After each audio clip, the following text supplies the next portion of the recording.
Chapter 11. When the ladies removed after dinner, Elizabeth ran up to her sister, and seeing her well guarded from cold, attended her into the drawing-room, where she was welcomed by her two friends with many professions of pleasure.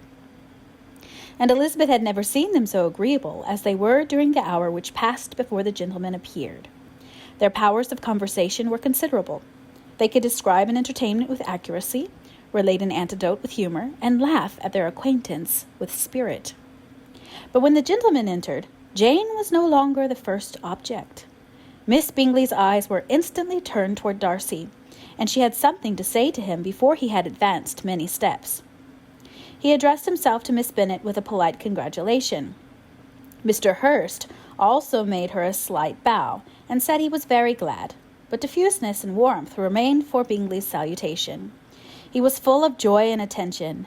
The first half-hour was spent in piling up the fire, lest she should suffer from the change of room, and she removed at his desire to the other side of the fireplace, that she might be further from the door. He then sat down beside her, and talked scarcely to anyone else. Elizabeth, at work in the opposite corner, saw it all with great delight. When tea was over, Mr. Hurst reminded his sister-in-law of the card-table, but in vain. She had obtained private intelligence that Mr. Darcy did not wish for cards, and Mr. Hurst soon found even his open petition rejected. She assured him that no one intended to play, and the silence of the whole party on the subject seemed to justify her. Mr. Hurst had therefore nothing to do but to stretch himself on one of the sofas and go to sleep. Darcy took up a book. Miss Bingley did the same, and Mrs. Hurst, principally occupied in playing with her bracelets and rings, joined now and then in her brother's conversation with Miss Bennet. Miss Bingley's attention was quite as much engaged in watching Mr. Darcy's progress through his book as in reading her own, and she was perpetually either making some inquiry or looking at his page. She could not win him, however, to any conversation. He merely answered her question and read on. At length, quite exhausted by the attempt to be amused with her own book, which she had only chosen because it was the second volume of his, she gave a great yawn and said, "How pleasant it is to spend an evening in this way! I declare, after all, there is no enjoyment like reading. How much sooner one tires of anything than of a book. When I have a house of my own, I shall be miserable if I have not an excellent library." No one made any reply. She then yawned again and threw aside her book and cast her eyes round the room in quest for some amusement. When hearing her brother mentioning a ball to Miss Bennet, she turned suddenly towards him and said, "By the by, Charles, are you really serious in meditating a dance at Netherfield? I would advise you, before you determine on it, to consult the wishes of the present party. I am much mistaken if there are not some among us to whom a ball would be rather a punishment than a pleasure." "If you mean Darcy," cried her brother, "he may go to bed, if he chooses, before it begins. But as for the ball, it is quite a settled thing, and as soon as Nicholas has made white soup enough, I shall send round my cards." "I should like balls infinitely better," she replied, "if they were carried on in a different manner.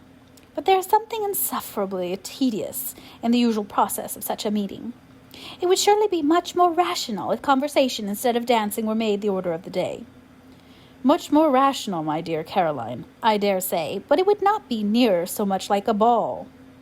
Miss Bingley made no answer, and soon afterwards she got up and walked about the room. Her figure was elegant, and she walked well, but Darcy, at whom it was all aimed, was still inflexibly studious.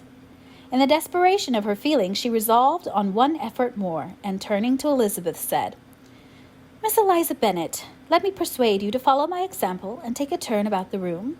I assure you it is very refreshing after sitting so long in one attitude." Elizabeth was surprised, but agreed to it immediately.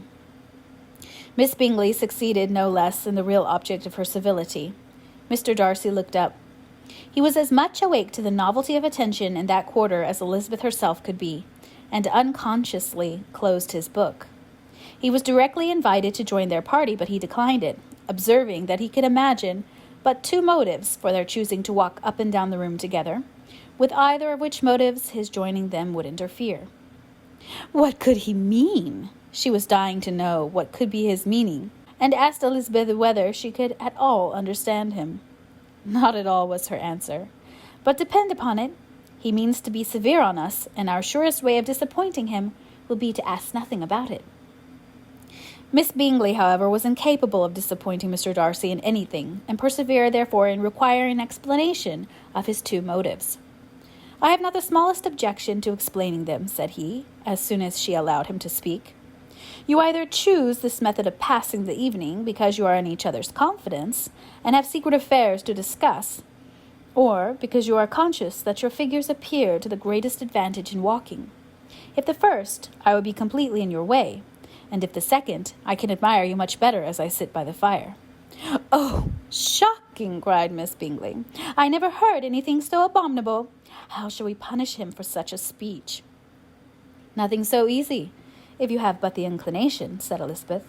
"We can all plague and punish one another, tease him, laugh at him. Intimate as you are, you must know how it is to be done." "But upon my honor, I do not. I do assure you that my intimacy has not yet taught me that. Tease calmness of manner and presence of mind? No, no. Feel he may defy us there. And as to laughter, we will not expose ourselves, if you please, by attempting to laugh without a subject. Mr. Darcy may hug himself." "Mr. Darcy is not to be laughed at," cried Elizabeth. "That is an uncommon advantage, and uncommon I hope it will continue, for it would be a great loss to me to have many such acquaintances. I dearly love a laugh. Miss Bingley," said he, "has given me more credit than can be. The wisest and the best of men, nay, the wisest and the best of their actions, may be rendered ridiculous by a person whose first object in life is a joke." "Certainly," replied Elizabeth, "there are such people, but I hope I am not one of them. I hope I never ridicule what is wise and good. Follies and nonsense, whims and inconsistencies do divert me, I own, and I laugh at them whenever I can. But these, I suppose, are precisely what you are without. Perhaps that is not possible for anyone, but it has been the study of my life to avoid those weaknesses which often expose a strong understanding to ridicule, such as vanity and pride. Yes, vanity is a weakness indeed, but pride, where there is a real superiority of mind, pride will always be under good regulation." Elizabeth turned away to hide a smile.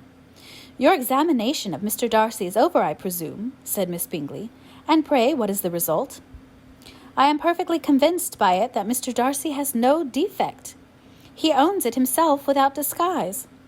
"No," said Darcy, "I have made no such pretension. I have faults enough, but they are not, I hope, of understanding. My temper I dare not vouch for. It is, I believe, too little yielding, certainly too little for the convenience of the world. I cannot forget the follies and vices of others so soon as I ought, nor their offences against myself. My feelings are not puffed about with every attempt to move them. My temper would perhaps be called resentful. My good opinion once lost is lost forever." "That is a failing indeed," cried Elizabeth. "Implacable resentment is a shade and a character.